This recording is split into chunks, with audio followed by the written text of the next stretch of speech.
मुख्यमंत्री माझी लाडकी बहीण योजना या अंतर्गत अमरावती जिल्ह्यातील जवळपास 3,95,000 बहिणींची ऑनलाईन नोंदणी झाली असून या सर्व बहिणी प्रतिमाह 1,500 रुपये लाभासाठी पात्र आहेत। यासाठी 15 ऑगस्ट या स्वतंत्र दिनाच्या पार्श्वभूमीवर सायंकाळी मुख्यमंत्री एकनाथ शिंदे यांनी महाराष्ट्रातील सर्व लाडक्या बहिणींशी सुसंवाद साधला। त्यामध्ये अमरावती जिल्ह्यातील रंजना हिरोडकर या बहिणीने मुख्यमंत्री महोदय यांच्याशी प्रत्यक्ष संवाद साधून मुख्यमंत्री लाडकी बहीण योजनेअंतर्गत 3,000 रुपये मिळाल्यामुळे बोलीभाषेमध्ये मुख्यमंत्र्यांशी संवाद साधून याबाबत आभार व्यक्त केले। मुख्यमंत्री माझी लाडकी बहीण योजनेअंतर्गत अमरावती जिल्ह्यामध्ये एकूण 4 लाख लाभार्थ्यांनी नोंदणी केली होती। त्यापैकी 3,95,000 लाभार्थ्यांचे अर्ज मंजूर झाले असून या लाभार्थ्यांच्या खात्यामध्ये प्रतिमाह 1,500 रुपये याप्रमाणे 3,000 रुपयांचा पहिला हप्ता एकत्रितरित्या जमा झाला।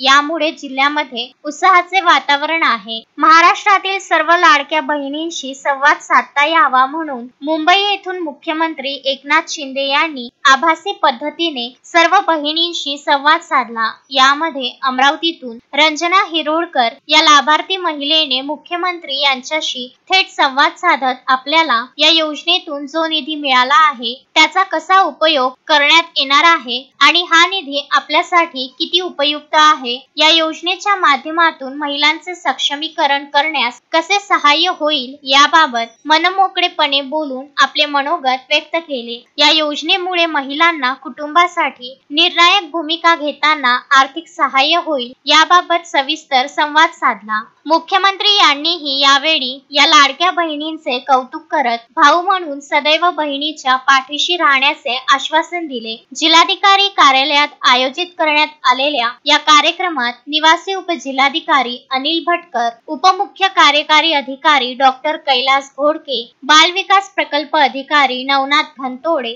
नांदगाव पेठच्या सरपंचा कविता डांगे, दीपा शास्त्रकार, प्रिया खवले, अंगणवाडी सेविका माया पिसाळकर, अर्चना मोरे, सीमा गडले, किरण उगले यासह अनेक महिला उपस्थित होत्या। नमस्कार भाऊ, मी अमरावतीतून रंजना हिरोडकर बोलत आहे। तुम्ही माझी लाडकी बहीण योजना काढून खूप छान काम केलेलं आहे, त्याबद्दल तुमचे धन्यवाद। कारण की असेच माझे भाऊ माझ्या पाठीशी राहो, तुमच्यासारखे भाऊ माझ्या पाठीशी आहे याचा मला खूप अभिमान आहे।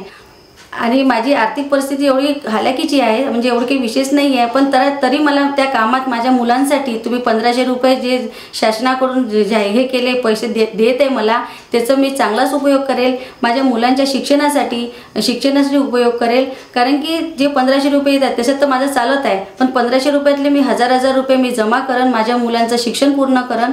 आणि तुम्ही मला रक्षाबंधनच्या आधी माझे भाऊबीज मला पहिलेच देऊन टाकलेली आहे, त्याबद्दल खूप खूप धन्यवाद। आणि आजच माझ्या 15 ऑगस्ट रोजी आजच माझ्या खात्यामध्ये 3,000 रुपये जमा झालेले आहे। आणि ही योजना काढून खूप चांगलं काम केलं आहे भाऊ।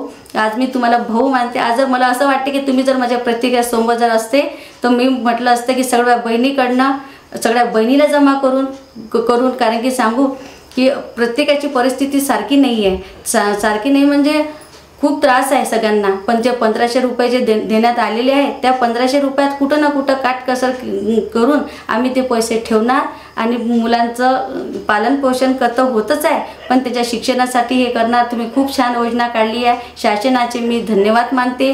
आणि असेच पाठी राखा माझा भाऊ, माझ्या सोबत राहो हीच माझी इच्छा आहे। Vidarbha news bureau, Amravati.